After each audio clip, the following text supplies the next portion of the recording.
Apa kabar sahabat debat? Tentunya selalu dalam pengimpahan dan keharmonisan ya. Mengapa uang mudah datang kepada kita?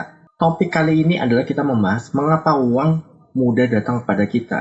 Mengapa uang itu sangat mudah dan sangat menyukai untuk datang pada kita. Ada beberapa poin yang bisa kita pelajari ya. Bagaimana uang mudah datang pada kita. Yang pertama adalah frekuensi atau energi uang. Kalau energi uang atau frekuensi uang ini selaras dengan kita, sama dengan kita, uang akan mudah datang dan akan dengan banyak sekali mengalir seperti ibarat keran yang kita buka itu.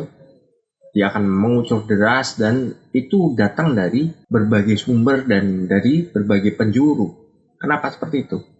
Karena kita adalah energi, uang juga energi. Apapun di dunia ini itu adalah energi. Kalau frekuensi atau energi kita sama, selaras dengan uang, jadi uang itu akan mudah mengalir, mudah datang pada kita. Namun ada kebalikannya, saat kita nggak selaras, uang itu juga akan keluar dari kita. Uang akan menjauh dari kita dan untuk balik ke kita lagi itu seret banget, susah banget. Dan kok nggak dapat sih, kok nggak bisa sih. Nah, biasanya seperti itu ya. Jadi kita harus menyamakan frekuensi atau energi kita dengan uang. Semuanya berkaitan erat dengan apa yang ada dalam diri kita, apa yang ada dalam pikiran kita. Kalau ada yang bilang orang pintar kalah dengan orang beruntung. Kalau keberuntungan itu bisa kita ciptakan dan keberuntungan itu bisa kita manipulasi dalam pikiran bawah sadar kita bahwa kita orang yang selalu beruntung. Dan itu justru akan membuat kita semakin beruntung. Di mana kita memandang, disitulah mata kita mengarah. Dan apa yang ada di depan kita, itulah yang akan kita lihat. Seperti itu pula, kita memandang uang itu bagaimana. Terus bagaimana kita bisa mendapatkan uang dengan mudah. Samakan dulu frekuensinya. Kalau kita nggak sama, ya percuma.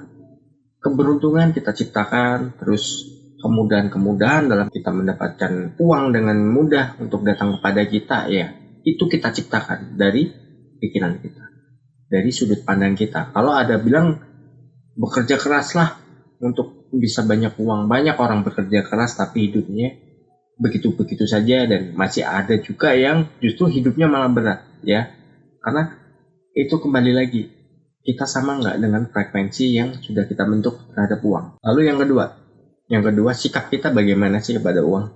Apa kita mengabaikan?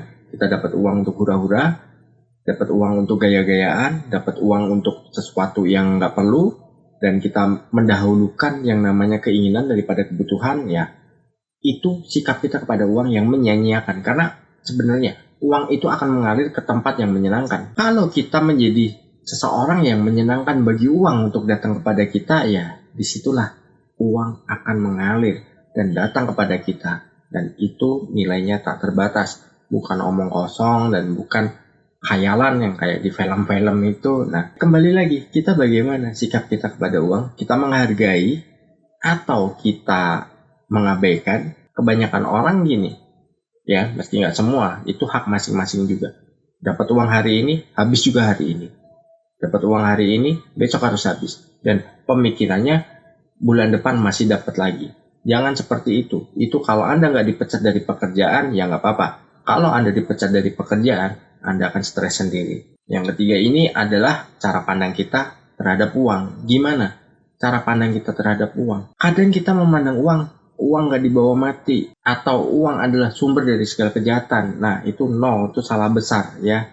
Kalau ada yang bilang uang nggak dibawa mati, kalau kita meninggal, apa kita nggak butuh pemakaman, kita nggak butuh beli ini itu? Kan pasti butuh uang juga. Cara pandang kita bagaimana? Lalu uang akar dari segala kejahatan. Terus buat apa kita kerja mencari uang juga? Ya kalau itu untuk kejahatan. Cara pandangnya kita harus mengubahnya. Ya, tanamkan pada diri kita bahwa uang adalah sesuatu yang mudah saya dapatkan dan saya miliki. Uang itu sesuatu yang mudah saya dapatkan dan saya miliki. Dan uang itu sangat mencintai saya, dan uang itu akan selalu mengalir dan datang pada saya dengan penuh sukacita. Apapun bentuknya, mau transfer, mau dompet digital, mau dalam bentuk aset, ya semuanya datang dengan mudah. Uang tunai, berapapun nilainya, hargai cara pandang kita kepada uang. Yang keempat nih, bagaimana sih cara komunikasi kita dengan uang? Nah, udah saya bahas ya di video yang lain, bagaimana kita berkomunikasi dengan uang, terus kita memperlakukan uang itu bagaimana, dan kita akan mendapatkan timbal balik dari apa yang kita lakukan kepada uang. Itu udah kita bahas dalam video yang lain. Mungkin teman-teman bisa mempelajarinya dan teman-teman bisa mempraktekannya. Dan yang terakhir, kuncinya adalah dengan kita bersyukur. Berapapun yang kita dapatkan, berapapun yang kita miliki, kita harus senantiasa bersyukur. Berapapun yang kita dapat hari ini harus bersyukur. Besar, kecil, semua syukuri. Karena semua nilainya sama. Oke? Sukses berlimpahan.